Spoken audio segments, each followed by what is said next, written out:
사랑하고 축복합니다. 주님께서 주시는 평안이 우리 주영광교회 모든 분들께 함께하기를 간절히 바랍니다. 그리고 특별히 오늘 헌신 예배 드리는 여신도회에게 주님께서 주시는 은혜가 더욱 가득하기를 소망합니다.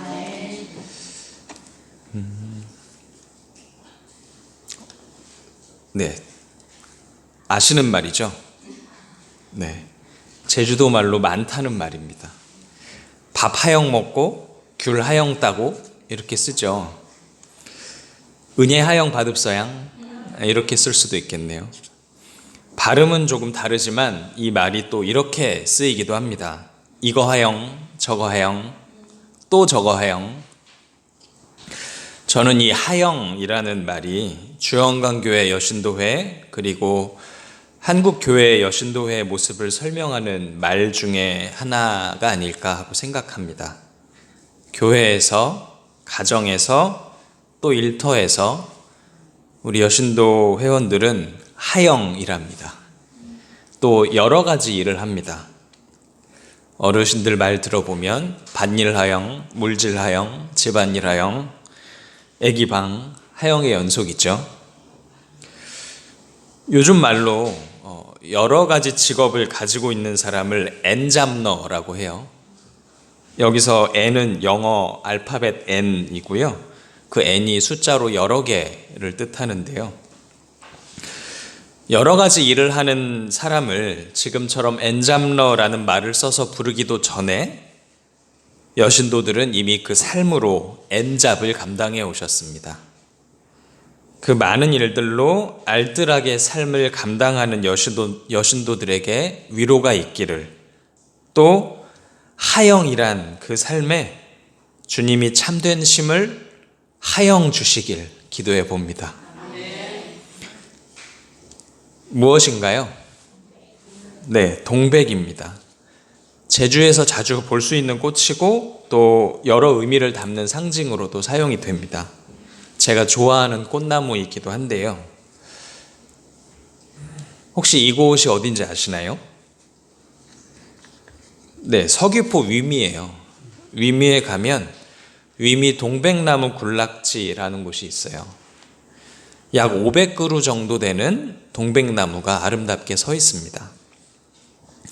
그런데 이 많은 나무가 자연적으로 생긴 게 아닙니다. 이곳에 한 가지 이야기가 담겨 있는데요. 1858년에 태어난 현맹춘 할머니가 계셨어요. 이분은 태어나고 17살 되던 해에 이 위미리로 시집을 왔다고 합니다. 해초를 캐고 품을 팔고 밭일을 하고 그렇게 모은 35냥으로 동네 황무지를 샀다고 해요. 그런데 이 빈터에 황무지에 바람이 너무 많이 부는 거예요. 바람이 몹시 불어서 이 바람을 좀 막아보려고 한라산에서 동백 씨앗을 따다가 심고 또 심고 또 심었습니다. 주변에서 뭐라고 하든 끈질기게 나무를 심고 가꿔서 이 황무지는 동백숲이 되었고 그 자손들로 이어지면서 지금과 같은 500그루나 되는 동백숲이 되었다고 해요. 여러분, 끈질기게 하영이라는 그 분주함에는 어떤 마음이 담겨 있는 걸까요? 보듬고 쌈에서 생명을 살려내는 살뜰한 마음, 그것이 설령 자기 것 하나 더 내주는 것이라고 할지라도 함께 살아보려는 아까운 마음 아닐까요? 그렇게 살려내고 내어주는 헌신의 마음을 통해서 우리의 가정도, 일터도, 교회도 살아나고 공동체도 지켜지는 것 아닌가 하고 생각해 봅니다.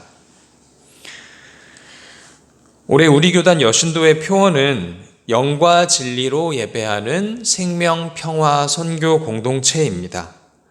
함께 받으셨던 주보 별지 뒷면을 보시면 여신도회가 어떻게 시작되었고 어떤 의미를 갖고 어떤 일들을 하는지가 간략하게 나와 있는데요.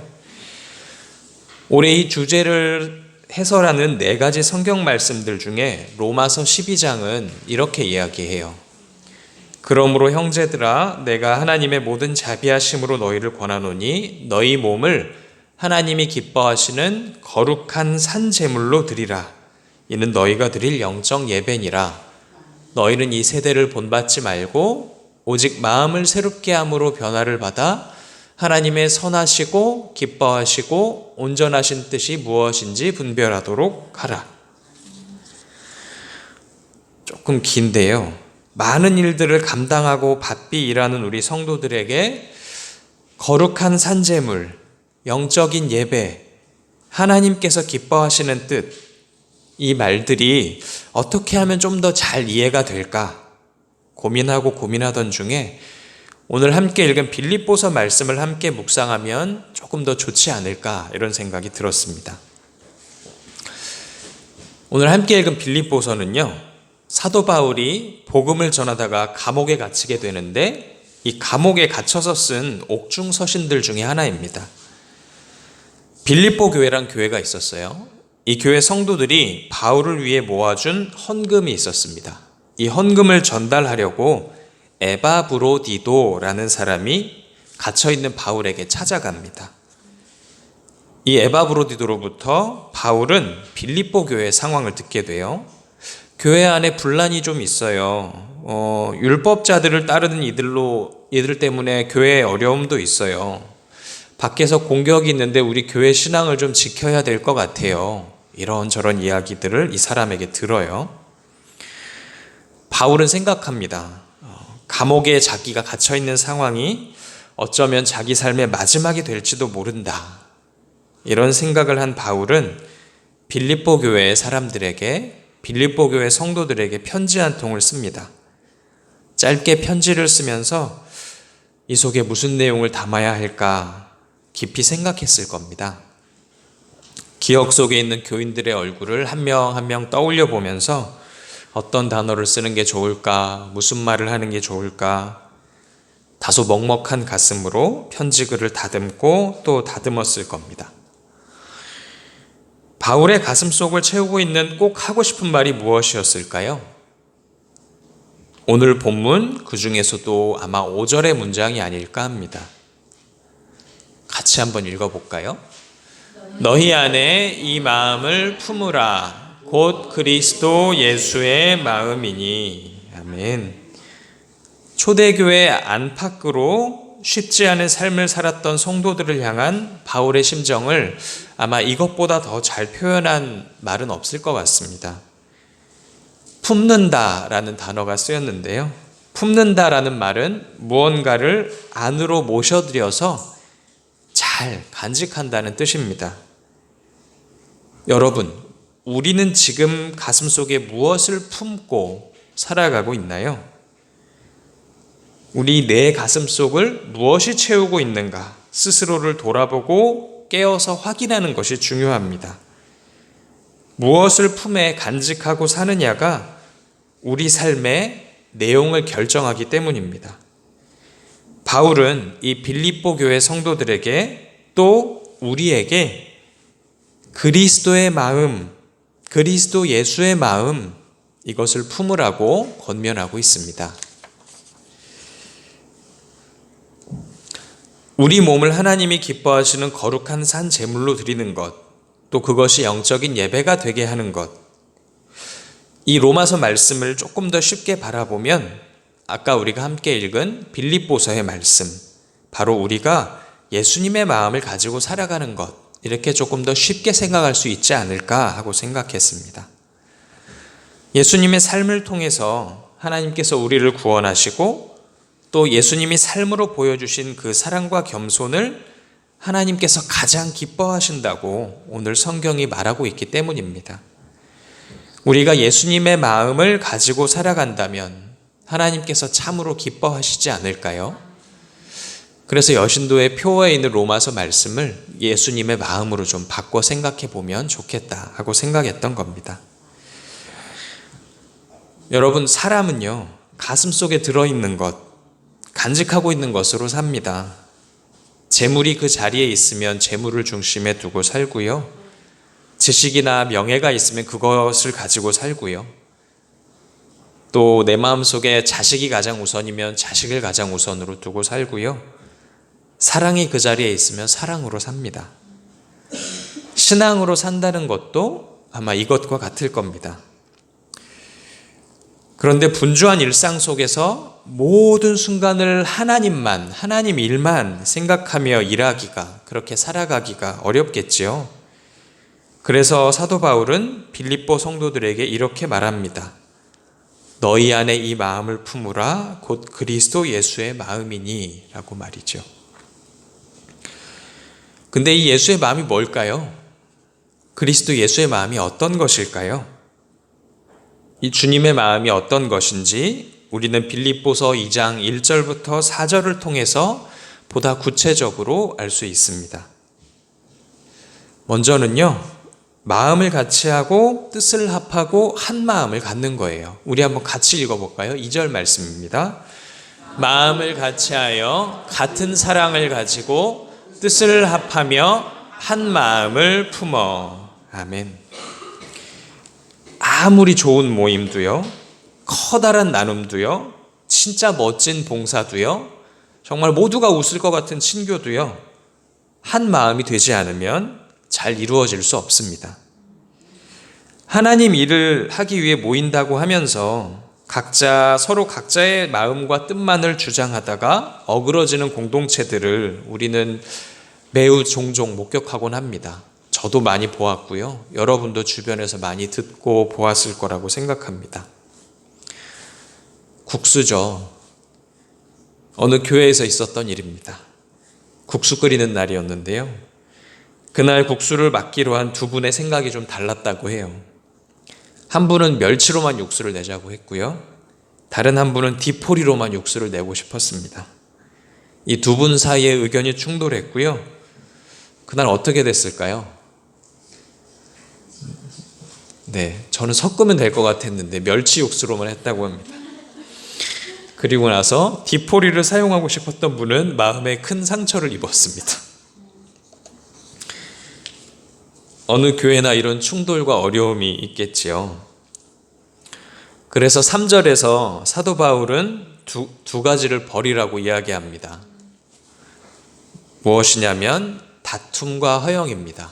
아무 일에든지 다툼과 허영으로 하지 말라고 하지요. 그리스도인들은 아무 일을 하든지 경쟁심이나 허영심으로 하지 말아야 합니다. 이런 것들로 일과 삶의 동력을 삼게 되면 자기 자신의 영혼을, 또 타인의 영혼을, 공동체의 영혼을 상하게 합니다. 타인의 영과 생명까지도 상하게 합니다. 그래서 우리 스스로를 항상 점검해야 합니다. 우리가 무엇으로 일하는지, 또 우리가 무엇으로 살고 있는지 돌이키고, 혹여나 우리가 경쟁, 다툼, 허영 이런 것들에 빠지지 않는지 스스로 늘 깨어 있어야 합니다. 이어서 바울이 무엇보다 중요하다 말하는 것은 겸손입니다. 매우 많이 들었던 말이죠. 겸손은요, 근데 자기 자신을 하찮게 여기는 게 아니에요. 나는 쓸모없는 사람이야, 이게 아니라요. 겸손은 다른 사람을 귀하게 여겨주는 게 바로 겸손입니다. 내가 하찮아지는 게 아니라 다른 사람을 귀하게 여겨주는 게 바로 겸손입니다. 매우 많이 비교하고 평가하는 사회 속에서 사실 속으로는 타인을 비웃고 경멸하면서 겉으로만 겸손한 척하는 것은 어떻게 보면 오히려 쉬운 일인지도 모르겠습니다. 많이들 비교하고 또 다른 사람과 줄 세워서 서로를 견주어 보고 이렇게 하잖아요. 비교하는 문화가 우리에게 어쩌면 익숙한 것인지도 모르겠는데요. 하지만 마음에서 진심으로 우러나서 다른 사람을 나보다 낮게, 나보다 귀하게 여기는 것, 이거는 쉬운 일은 아닌 것 같습니다. 여러분, 겸손을 누가 시킨다고 할 수 있는 일인가요? 너 겸손해야 돼, 이게 그런다고 겸손이 바로 나오는 게 아니잖아요. 겸손은 누가 시켜서 눈치 보면서 하거나 내가 혹시 손해볼까 봐 해야 하는 행동이 아닙니다. 진정 우리 마음에서 우러나서 해야 하는 행동인 것이죠. 이 겸손의 가장 큰 모범은 예수 그리스도이십니다. 하나님과 같은 모습이신 예수님이 하나님과 같이 됨을, 동등됨을 당연하게 생각하지 않고 오히려 자기를 비워서 인간과 같이 되시고 자기를 낮추어 고난당하고 죽으신 것이죠. 그래서 오늘 말씀이 말하는 예수 그리스도의 마음에서 가장 겸손한, 가장 중요한 대목이 이 겸손이 아닐까 합니다. 그런데요, 여러분, 우리가 다른 사람을 귀하게 여기고 겸손해야 하는 이유는 바로 하나님께서 주시는 상을 받기 위함입니다. 우리는 사람이 주는 보상을 바라고 겸손하는 것이 아닙니다. 우리가 스스로를 낮추고 남을 귀하게 여길 때 비로소 하나님께서 우리를 귀하게 여겨주십니다. 오늘 말씀에서 이렇게 말합니다. 자기를 비워 종의 모습으로 이 땅에 사셨던 예수 그리스도를 하나님께서 지극히 높이시고 모든 이름 위에 뛰어난 이름을 주셨습니다. 그 하나님께서는요, 우리가 마음에서 우러나오는 겸손으로 다른 사람을 높여줄 때 우리 또한 높여주실 것입니다. 그리고 우리의 삶을 기뻐하실 것입니다. 진심 어린 겸손으로 하나님께 높임받는 우리가 되면 좋겠습니다. 바로 그때 겸손은 자연스럽게 나의 일과 타인의 일, 그리고 서로의 일을 돌보는 데까지 나아갑니다. 자기의 일도 책임감 있게 잘 감당해야 하겠지만 다른 사람의 일도 잘 돌보아 주어야 한다는 것입니다.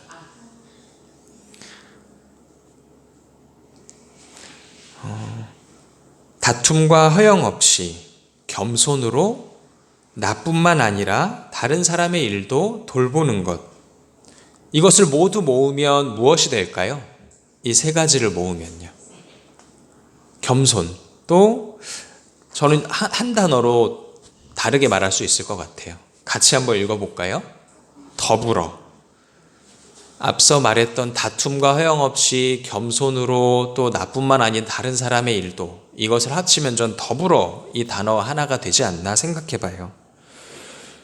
우리 안에 같이 하는 가족도 사실 떨어져 지낼 때가 많고 때에 따라서는 얼굴을 붉힐 때가 많습니다. 우리 일터에서 말할 것도 없죠. 많이 다투기도 하고요. 여러 일들을 또 여러 사람과 더불어 한다는 것이 생각보다 어렵다는 걸 우리 잘 알고 있습니다. 교회 헌신도 봉사도 교회 일도 무언가를 더불어 한다는 것이 쉬운 일은 아닙니다. 그래서 4절 말씀을 보면요, 각각 자기보다 남을 낮게 여기고 각각 자기 일을 돌볼 뿐더러 다른 사람들의 일을 돌보아 나의 기쁨을 충만하게 하라, 이렇게 말씀하고 있는데요, 이 권면이 빌립보 교회 성도들을 향해서 사도 바울이 내 기쁨을 좀 충만하게 해주세요, 이렇게 부탁하는 것으로 보일 수도 있지만 실제로 더불어, 이것이야말로 우리가 하나님의 기쁨을 충만하게 하는 게 아닐까 생각해 봅니다. 사도 바울이 아니라 하나님의 기쁨을 충만하게 하는 일이 아닐까요? 여러분, 우리 혼자 사는 세상이 아니라고 말을 하지요. 이 세상에 있는 어느 누구도 나와 무관하지 않습니다. 우리 식탁에 올라오는 모든 음식이 나의 힘으로 되는 게 아닌 것처럼 우리가 입는 것, 먹는 것, 숨 쉬는 것, 오늘 하루 살아가는 것, 그 어느 것도 나의 힘으로 되는 것이 아닙니다. 그렇게 이 세상에 있는 그 누구도 나와 무관하지 않습니다. 내 주위에 또 누군가를 있게 하셨다면 거기엔 큰 의미가 있습니다. 하나님께서 어떤 사람을 내 곁에 두셨다면 나의 일과 결코 무관할 수 없는 것입니다.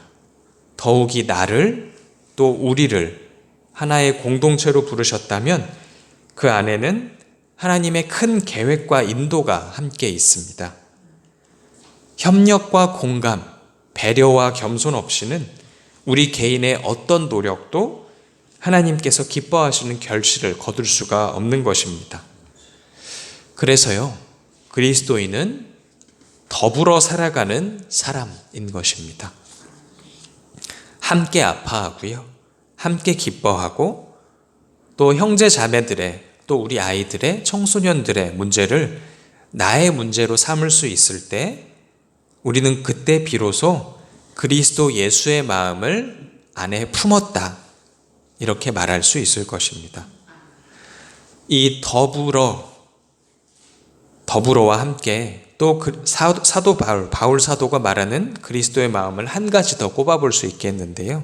바로 자기 비움 말할 수 있을 것 같아요. 6절 7절에서 예수님은 하나님의 모습을 지니셨으나 하나님과 동등하게 됨을 당연하게 생각하지 않으셨다. 그리고 오히려 자기를 비워서 종의 모습을 취하셨다. 이렇게 말하고 있습니다.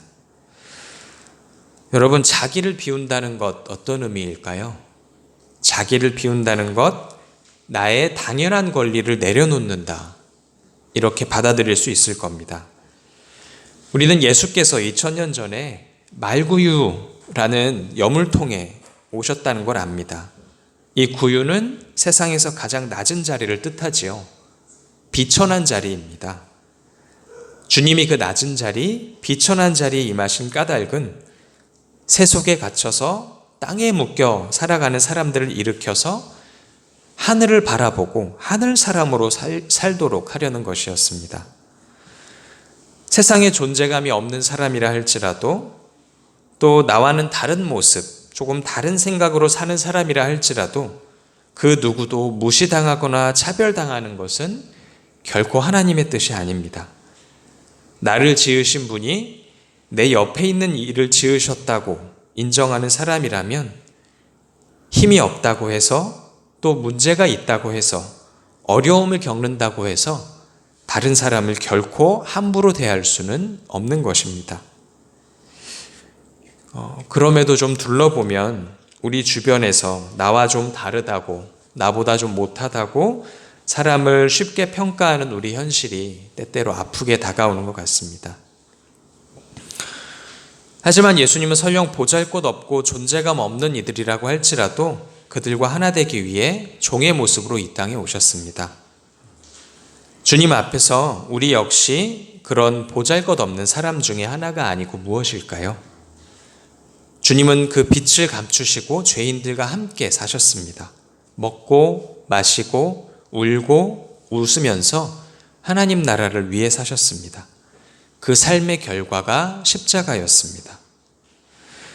하지만 하나님께서는 그 십자가를 끝이 아니었습니다. 예수님의 자기 비움의 끝은 종말이 아니라 하늘을 사는 시작이었습니다. 누군가 이런 말씀을 하셨어요. 깊은 것, 깊이를 뒤집으면 높이가 된다고 하셨습니다. 우리가 누군가를 섬기기 위해서 몸을 낮추고 우리 자신을 비우고 더 깊어질 때 하나님께서는 우리에게 비로소 높게 다가오십니다. 우리가 마땅히 누릴 수 있는 권리도 비우고 더 나아가 우리의 편견도 비우고 편가르고 평가하는 우리의 시선을 비워낼 때 우리의 삶은 더욱더 하나님께 영광을 드리는 삶에 가까워질 것입니다. 조금 부족한 대로, 부족하면 부족한 대로, 넉넉하면 넉넉한 대로 우리 것들을 비워내고 더 깊어지는 우리가 되었으면 좋겠습니다.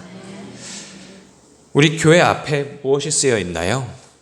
사람마다 다릅니다. 이렇게 쓰여 있지요.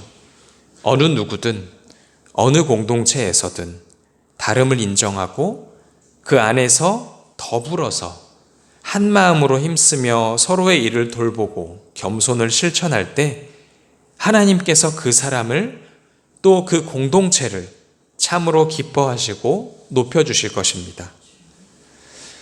사랑하는 주영광교회 성도 여러분, 그리고 오늘 헌신 예배를 드리는 여신도의 여러분, 그리스도 예수의 마음을 가슴속에 품고 살아가시기 바랍니다. 진심으로 나보다 남을 더 낮게 여기는 겸손으로 더불어 서로를 돌볼 때 하나님께서 기뻐하시고 우리에게 상을 주시고 우리를 높여주실 것입니다.